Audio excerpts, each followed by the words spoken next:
Hey there, everybody. Pete Pardo here from Sea of Tranquility. Welcome to pick 27 of my favorite 30 progressive rock albums of the 70s. That's right, we've got 30 days here in the month of June 2023. I'm counting down my top 30 favorite prog rock albums released in that decade of the 70s. And again, I'm only picking a maximum of 3 albums per any one band, which proved to be kind of tough because there are a number of bands that had 3, 4, maybe even 5 really great albums during this decade of the 70s that I wanted to include on here. But you start doing that, you start doing 3, 4, 5 albums from one band, all of a sudden your 30 slots are taken up by 4 or 5 bands, just like that. So I limited to 3. And in some cases, there were a couple of bands who I had 3 really strong contenders, and I just left it at 2 because I did want to include other stuff that I really like a lot, where maybe there was only one great album from one band that I really like a lot that I just wanted to, squeeze in there. So, yeah, but of course, there's some great ones that aren't going to make the cut. I feel really bad about that, but just like kind of last month, there's only so much you can do about it, right? So, let's get to my pick number 27, Shall We? This is the debut album from this band, released November 20th, 1970, recorded at Advision Studios in London, England, for Island Records. The debut from this supergroup produced by Greg Lake, who was 1/3 of Emerson, Lake, and Palmer. That's right, their debut studio album. Yeah, what a debut, huh?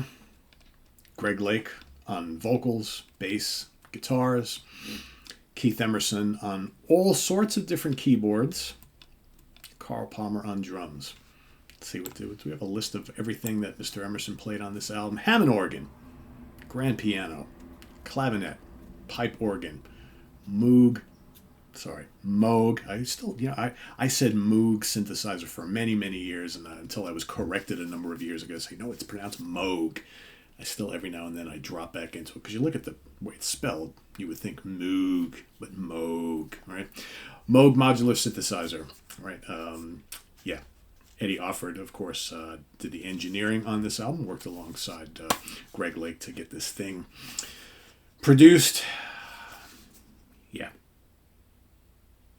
At the time, the term supergroup was not really much of a thing, right? I think Cream, certainly a supergroup. Blind Faith, certainly a supergroup. But here you have 3 guys with notable pedigree, right?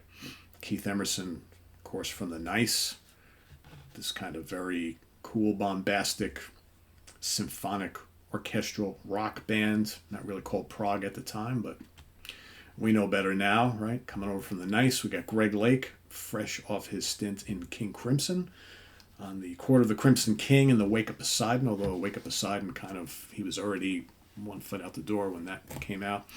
And of course, Carl Palmer from Atomic Rooster and the Crazy World of Arthur Brown. So 3 guys, a lot of mileage already behind them. They come together and became a pretty huge band for a number of years, until probably about like the mid 70s or so, late 70s, before the popularity of what we now know as progressive rock started to die down a little bit, but basically a large arena and stadium band for a number of years. So this album has, of course, the great The Barbarian, which kicks it off. Awesome stuff. It's funny how these 3 guys with really little to no electric guitar in their music could create such a heavy sound. And there's lots of heavy sounds on this album. The Barbarian is one of them. Great instrumental, whether they had songs with vocals sung by the wonderful Greg Lake or just instrumental stuff. Either way, great material. Take a Pebble, tremendous stuff. And of course, that is like 12 minutes and change. The first of their many epics that they would do. Knife Edge. How heavy is Knife Edge, right? Hammond organ, big fat bass lines, thunderous drums. Awesome stuff. Then, of course, you have 3 Friends, the 3 parts. Or 3 Fates. 3 Fates, not 3 Friends. 3-part little mini epic there. Tank, another great instrumental.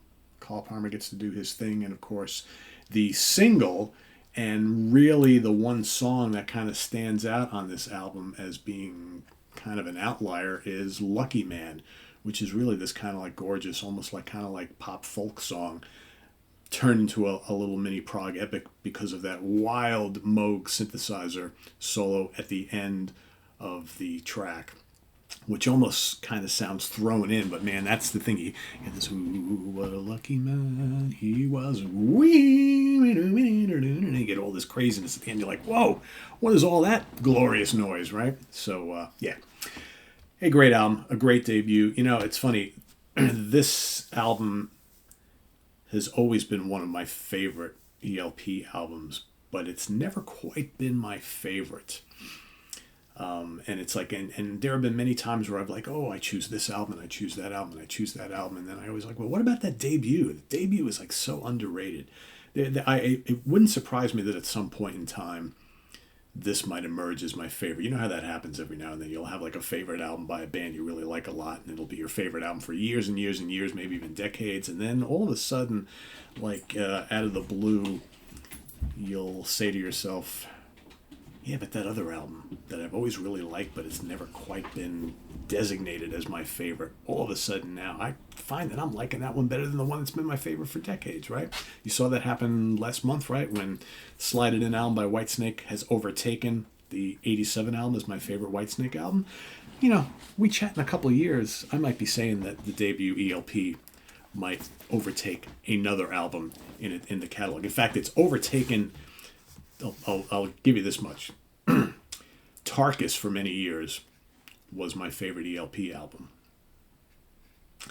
That has been overtaken by another,